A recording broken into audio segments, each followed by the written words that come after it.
소승에서는 연기라고 합니다. 소승의 가르침은 모든 것이 인연과 조건에 의해서 일어난다고 말합니다. 그래서 모든 것이 연기로 인해 발생하기 때문에 공하다고 봅니다.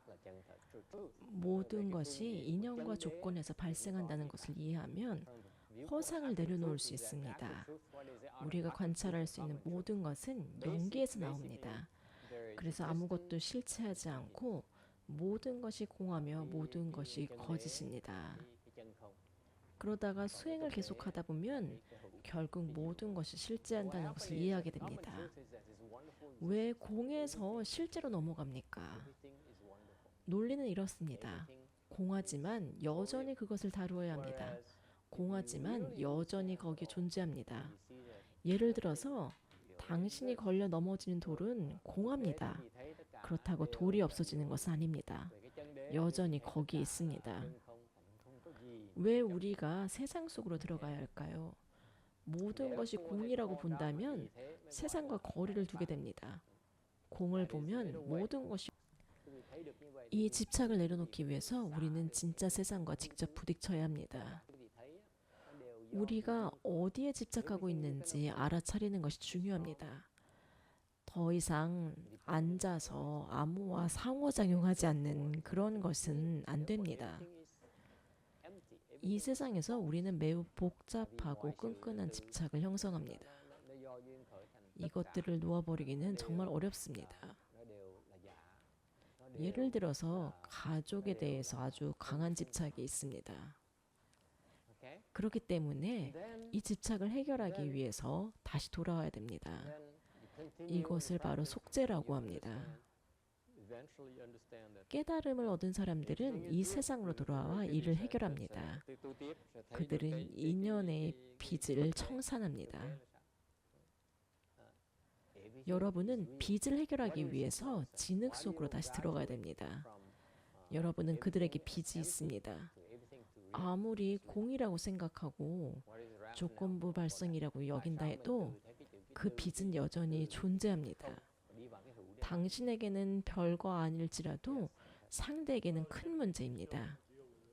상대방이 당신을 놓아주고 자유롭게 해줄 때까지는 해결되지 않습니다. 상대방도 그 빚을 공으로 여길 때만 비로소 당신이 나아갈 수 있습니다. 미래에 나는 금발들을 구하는 보살이 되겠다. 이렇게 서원을 세웠다고 합시다. 그러면 당신은 돌아와서 금발을 구해야 됩니다. 왜냐하면 그것이 당신이 만든 빚이기 때문입니다. 이것은 당신이 생각하는 것보다 훨씬 더 큰 빚입니다. 모든 금발을 구하기 전에는 앞으로 나아갈 수가 없습니다.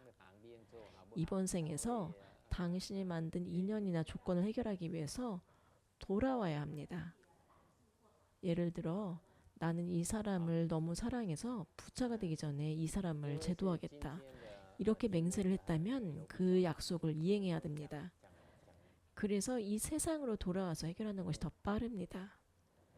극락에서도 해결할 수 있지만 여기서 해결하는 것이 보다 훨씬 더 시간이 오래 걸립니다. 여기에서 상대방에게 놓아달라고 말하고 인연을 끊는 것이 더 빠릅니다.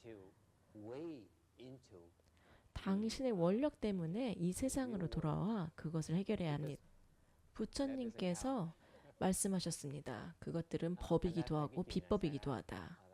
이는 법에도 비법에도 집착하지 말아야 함을 의미합니다. 이 둘은 동시에 존재합니다. 수보리야, 비유컨대 사람의 몸이 아주 큰 것과 같으니라. 수보리가 사료였다. 세존이시여, 열애께서 말씀하신 사람의 몸이 아주 크다는 것도 실은 큰 몸이 아니오니 그 이름이 큰 몸일 따름이옵니다. 부처님은 여기서 법신을 언급하십니다. 법신은 사실 우주 전체를 의미합니다. 그래서 큰 몸이라고 합니다. 이 법신은 표상이 없고 묘사할 수 없기 때문에 큰 몸이라고 하지만 실제로 그 자체로 큰 몸이 아니라는 뜻입니다. 법신은 표상이 없어서 묘사할 수 없으며 그것은 존재하지 않는다고 합니다.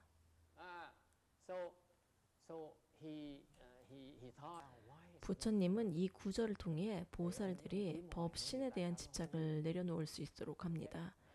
보살들은 법신이 있다는 것을 알지만 그 개념에 집착하지 않도록 가르침을 줍니다.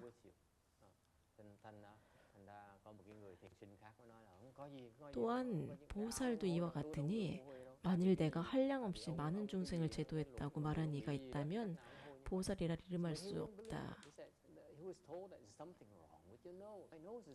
보살들은 중생을 제도하면서도 그 표상에 의존하지 않습니다. 보살은 자신이 중생을 구한다고 생각하지 않습니다. 여러분은 자신이 도움을 주고 있다는 생각이 아직 있습니다. 평소 사람들을 돕지 않다가 누군가를 돕고 나서 나는 좋은 사람이야. 나는 그 사람을 도와줬다. 이렇게 생각을 합니다. 여전히 자신이 도와주는 사람이라는 의식이 존재합니다. 반면 보살들은 아침에 일어나면 바로 다른 사람을 돕습니다. 그들의 일상은 다른 사람을 돕는 것입니다. 그들은 자신을 돕는 것이 아니라 다른 사람을 돕기 위해 존재합니다.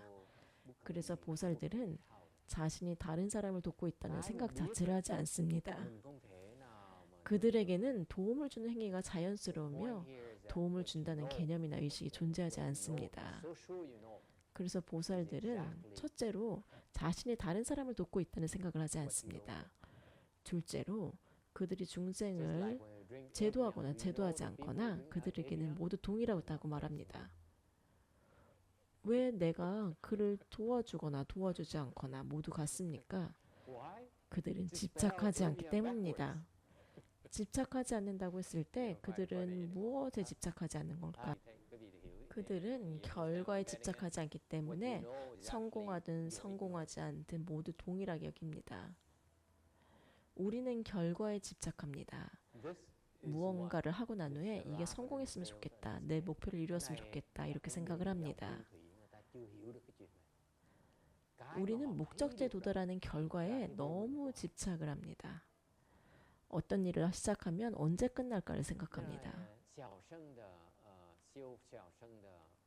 최선을 다하고 있다면 이미 성공한 것입니다. 다른 사람들의 인정이 필요 없습니다. 최선을 다하고 책임을 다했다면 그게 가장 큰 성공입니다. 진정한 지혜를 얻은 후에는 더 이상 분별하지 않습니다. 왜냐하면 그들이 하는 모든 일은 다른 사람을 이롭게 하기 위한 일이기 때문입니다. 분별하는 이유는 자기 이익과 다른 사람의 이익을 구분하기 때문입니다.